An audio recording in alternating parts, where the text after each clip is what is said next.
हरे कृष्णा, राधे राधे। आज इस वीडियो में हम साल की सबसे बड़ी निर्जला एकादशी व्रत की पावन व्रत कथा को सुनेंगे। इस कथा को सुनने मात्र से श्री हरि प्रसन्न होते हैं और हमारे ऊपर अपनी कृपा और आशीर्वाद बरसाते हैं। ज्येष्ठ मास के शुक्ल पक्ष की जो एकादशी है, निर्जला एकादशी, जिसे भीमसेनी और पांडव एकादशी भी कहते हैं, वो बहुत ही पावन और फलकारी एकादशी है। अकेले इस एकादशी का व्रत करने से हमें साल की अन्य सभी एकादशियों के व्रत करने जितना पुण्य फल मिल जाता है। ये एकादशी इस लोक में सुख और मृत्यु के बाद मोक्ष देने वाली एकादशी, तो समझो आपको एक व्रत से ही सब चीजें मिल रही है। इस एकादशी का वर्णन हमें ब्रह्म विवर्त पुराण में मिलता है। मान्यता है कि भगवान विष्णु का आशीर्वाद दिलवाने वाली सभी एकादशियों के व्रत में निर्जला एकादशी का व्रत सबसे कठिन होता है, क्योंकि निर्जला एकादशी के व्रत में हम निर्जल यानी बिना पानी पिए व्रत रखते हैं और ज्येष्ठ मास में बहुत भयंकर गर्मी होने से प्यास अधिक लगती है। तो ये समझिए कि और एकादशियों की अपेक्षा इस एकादशी में हमें संयम बहुत ज्यादा चाहिए होता है। निर्जला एकादशी व्रत रखने और इस दिन भगवान विष्णु की पूजा करने से हमारे समस्त पाप नष्ट हो जाते हैं, दुख और कष्ट दूर हो जाते हैं। साथ ही इस व्रत के पुण्य के प्रभाव से मृत्यु के बाद स्वर्ग में स्थान मिलता है।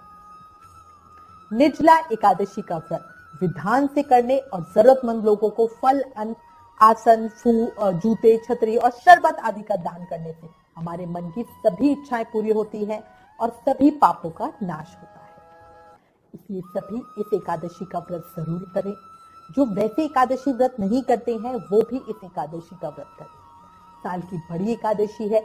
जो भी एकादशी व्रत उठाना चाहते हैं, मतलब शुरू करना चाहते हैं, वो इस एकादशी से व्रत को शुरू करें। अब मैं आपको इस पावन पवित्र एकादशी की व्रत कथा सुनाती हूँ। उससे पहले एक जयकारा, बोलो लक्ष्मी नारायण भगवान की जय, मोर मुकुट बंसी वाले की जय, वृंदावन बिहारी लाल की जय, भक्त और भगवान की जय, एकादशी माता की जय, सभी देवी देवताओं की जय।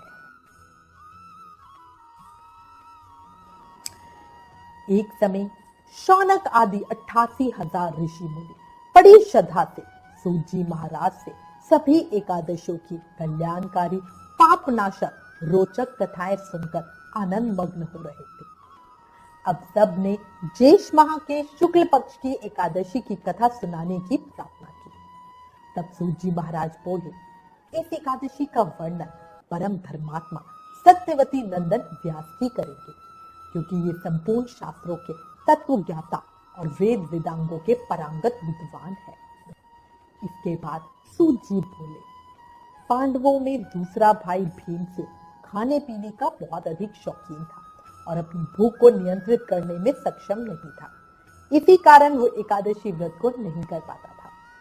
भीम के अलावा सभी पांडव भाई और द्रौपदी साल की सभी एकादशी व्रतों को पूरी श्रद्धा भक्ति से किया करते थे। भीमसेन अपनी इस लाचारी और कमजोरी को लेकर बहुत परेशान था। भीमसेन को लगता था कि वो एकादशी व्रत न करके भगवान विष्णु का अनादर कर रहा है। इस दुविधा से उभरने के लिए भीमसेन और सभी पांडव महर्षि वेदव्यास जी के पास गए। तब वेदव्यास जी कहने लगे, कृष्ण पक्ष और शुक्ल पक्ष दोनों पक्षों की एकादशियों में अन्न खाना वर्जित है। द्वादशी के दिन स्नान करके पवित्र होकर फूलों से भगवान केशव की पूजा करें। फिर नित्य कर्म समाप्त होने के बाद पहले ब्राह्मणों को भोजन देकर अंत में स्वयं भोजन करें। पांडवों में भीम जो सबसे बलशाली थे, वे भोजन को अत्यधिक महत्व देते थे और भूखे रह ही नहीं सकते थे। वे वेद व्यास जी की बात सुनकर बोले, हे पितामहा, भ्राता युधिष्ठिर, माता कुंती, द्रौपदी, अर्जुन, नकुल और सहदेव भी एकादशी के दिन व्रत करते हैं और मुझे भी एकादशी के दिन अन्न खाने को मना करते हैं। मैं उनसे कहता हूँ कि मैं भक्ति पूर्वक अनेक प्रकार की पूजन सामग्री से भगवान की पूजा कर सकता हूँ, उत्तम से उत्तम और अपने सामर्थ्य से अधिक चीजों का दान दे सकता हूँ, किंतु मैं भूखा नहीं रह सकता। इस पर व्यासदेव जी कहने लगे, हे भीमसेन, यदि तुम नर्क को बुरा और स्वर्ग को अच्छा समझते हो तो प्रति मास की दोनों एकादशियों को अन्न मत खाया करो। भीम अपना संयम खोते हुए बड़ी विनम्रता से बोले, हे ऋषि श्रेष्ठ, भगवान विष्णु से जन्मे ब्रह्मा और ब्रह्मा जी से उत्पन्न हुए अंगिरस, अंगिरस से बृहस्पति और बृहस्पति से उत्पन्न हुए समयुग और समयुग ही अग्निदेव के पिता है। और वही वृक अग्नि मेरे पेट में हर समय जलती रहती है, जो मुझे भूखा नहीं रहने देती। भोजन करने से वह अग्नि शांत रहती है, इसलिए पूरा उपवास तो क्या, मैं एक समय भी बिना भोजन के रहना मेरे लिए बहुत अधिक कठिन है। श्री व्यास देव जी कहने लगे, हे पुत्र, बड़े बड़े ऋषियों ने बहुत शास्त्र आदि बनाए हैं, जिसमें बिना धन के थोड़े परिश्रम से ही स्वर्ग की प्राप्ति हो सकती है। इसी प्रकार शास्त्रों में दोनों पक्षों की एकादशियों का व्रत मुक्ति के लिए रखा जाता है। व्यास जी के वचन सुनकर भीम से नरक में जाने के नाम से भयभीत हो गए और कांपकर कहने लगे, अब मैं क्या करूं? मास में 2 व्रत तो मैं कर नहीं सकता। हाँ, वर्ष में 1 व्रत करने का प्रयत्न अवश्य ही कर सकता हूँ। इसलिए अब आप कृपया करके मुझे कोई एक ऐसा व्रत बताएं जो वर्ष में केवल एक ही बार करना पड़े और मुझे स्वर्ग की प्राप्ति हो जाए और मैं पाप मुक्त भी हो जाऊं। भीमसेन की बात सुनकर व्यास जी ने कहा, भीम, ज्येष्ठ मास में सूर्य वृष राशि पर हो या मिथुन राशि पर, शुक्ल पक्ष में जो एकादशी हो उसका यत्न पूर्वक निर्जल व्रत करें। केवल कुल्ला या आचमन करने के लिए मुख में जल डाल सकते हो, उसको छोड़कर किसी प्रकार का जल विद्वान पुरुष मुख में ना डाले, अन्यथा व्रत भंग हो जाता है। एकादशी को सूर्योदय से लेकर दूसरे दिन के सूर्योदय तक मनुष्य जल का त्याग करे तो उसका व्रत पूर्ण होता है। इसके बाद द्वादशी को प्रभात काल में स्नान करके ब्राह्मणों को विधि पूर्वक जल और स्वर्ण का दान करें। इस प्रकार सब कार्य पूरा करके जितेंद्रिय पुरुष ब्राह्मणों के साथ भोजन करें। वर्ष भर में जितनी एकादशियां होती है उन सब का फल इस निर्जला एकादशी से मनुष्य सहज ही प्राप्त कर सकता है, इसमें तनिक भी संदेह नहीं है। शंख, चक्र और गदा धारण करने वाले भगवान केशव ने स्वयं मुझसे कहा था कि यदि मानव सबको छोड़कर एकमात्र मेरी शरण में आ जाए और एकादशी को निराहार रहे तो वह सब पापों से छूट जाता है और मुझे प्राप्त करता है। एकादशी व्रत करने वाले पुरुष के पास विशालकाय, विकराल आकृति और काले रंग वाले दंडधारी भयंकर यमदूत नहीं आते। अंतकाल में पीतांबरधारी, सौम्य स्वभाव वाले, हाथ में सुदर्शन धारण करने वाले और मन के समान वेगशाली विष्णुदूत आखिर इस वैष्णव पुरुष को भगवान विष्णु के धाम में लेके जाते हैं। निर्जला एकादशी को पूर्ण यत्न करके उपवास और श्रीहरि का पूजन करो। स्त्री हो या पुरुष, यदि उसने मेरु पर्वत के बराबर भी महान पाप किए हो तो भी वह सब एकादशी व्रत के प्रभाव से भस्म हो जाते हैं। जो मनुष्य इस दिन चल के नियम का पालन करता है वह पुण्य का भागी होता है और उसे एक एक पहर में कोटि कोटि स्वर्ण मुद्रा दान करने जितना फल प्राप्त होता है। हे कुंती नंदन, निर्जला एकादशी के दिन श्रद्धालु स्त्री पुरुषों के लिए जो विशेष दान और कर्तव्य विहित है, अब तुम उसे सुनो। उस दिन जल में शयन करने वाले भगवान विष्णु का पूजन और जलमयी धेनु यानी पानी में खड़ी गाय का दान करना चाहिए। सामान्य गाय या घी से बनी गाय का दान भी किया जा सकता है। इस दिन दक्षिणा और कई तरह की मिठाइयों से ब्राह्मणों को संतुष्ट करना चाहिए। उनके संतुष्ट होने पर श्रीहरि सहज ही मोक्ष प्रदान करते हैं। जिन्होंने श्रीहरि की पूजा और रात्रि में जागरण करते हुए इस निर्जला एकादशी का व्रत किया है, उन्होंने अपने साथ ही बीती हुई 100 पीढ़ियों को और आने वाली 100 पीढ़ियों को भगवान वासुदेव के परम धाम में पहुंचा दिया है। निर्जला एकादशी के दिन अन्न, वस्त्र, गौ, जल, शैया, सुंदर आसन, कमंडल तथा छत्र दान करना चाहिए। जो शेष तथा सुपात्र ब्राह्मण को जूता दान करता है वो सोने के विमान पर बैठ के स्वर्गलोक में प्रतिष्ठित होता है। जो इस एकादशी की महिमा को भक्ति पूर्वक सुनता है या इसका वर्णन करता है वो स्वर्गलोक में जाता है।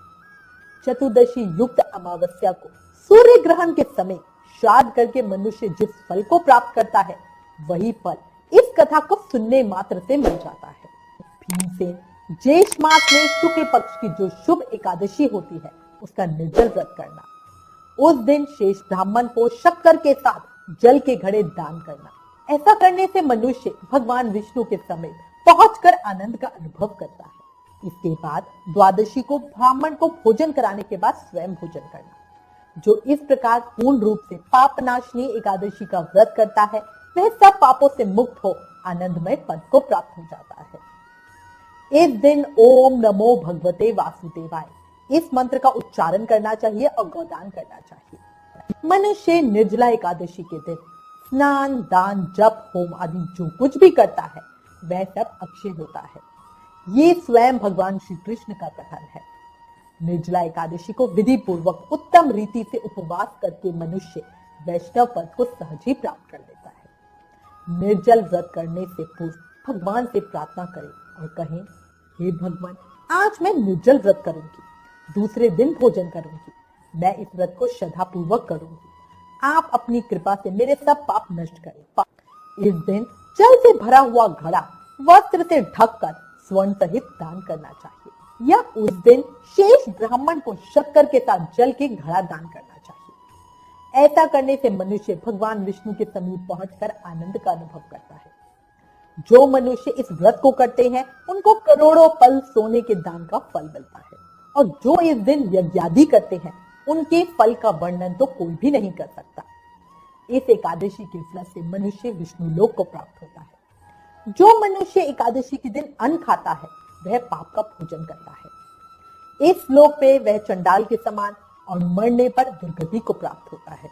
जिसने निर्जला एकादशी का व्रत किया वह चाहे ब्रह्म हत्यारा ही क्यों ना हो, मदपान करता हो, चोरी की हो या गुरु के साथ द्वेष किया हो, मगर इस एक व्रत के प्रभाव से उसे भी स्वर्ग मिल जाता है। हे कुंती पुत्र, जो पुरुष या स्त्री श्रद्धा पूर्वक इस व्रत को करते हैं उन्हें कुछ कर्म जरूर करने चाहिए। प्रथम तो उन्हें भगवान का पूजन, फिर गौदान, ब्राह्मणों को मिष्ठान और दक्षिणा देनी चाहिए, जल से भरे कलश का दान जरूर करना चाहिए।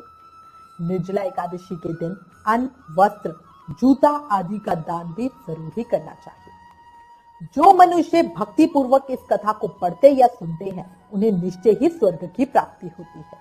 श्री वेद व्यास जी की बात सुनकर भीम ने बड़े साहस के साथ निर्जला एकादशी का व्रत किया, जिसके परिणाम स्वरूप प्रातः होते ही वो संज्ञाहीन हो गए। तब पांडवों ने गंगा जल, तुलसी, चरणामृत प्रसाद देकर उनकी मूर्छा दूर की। इसलिए ही इस एकादशी का नाम भीमसेनी एकादशी या पांडव एकादशी पड़ा। एकादशी महत्तम समाप्तम। कहा जाता है कि इस एकादशी का व्रत करने वाले के खराब ग्रह तक सुधर जाते हैं और उसका कुछ नहीं बिगाड़ पाते। उन पर भगवान श्री कृष्ण की विशेष कृपा हो जाती है। इसलिए प्रेम, मन, पूरे भाव और श्रद्धा के साथ एकादशी व्रत का पालन जरूर करें। मैं भगवान लक्ष्मी नारायण के श्री चरणों में प्रार्थना करती हूँ, निर्जला एकादशी की इस पावन कथा को सुनने वाले सभी पर अपनी कृपा और आशीर्वाद बनाए रखें, उनके मन की इच्छा पूरी करे और अनजाने में हुए उनके सभी पापों का अनाश करे। ओम श्री हरि विष्णु देवाय नमः। बोलो लक्ष्मी नारायण भगवान की जय। दीन बंधु दीनानाथ की जय।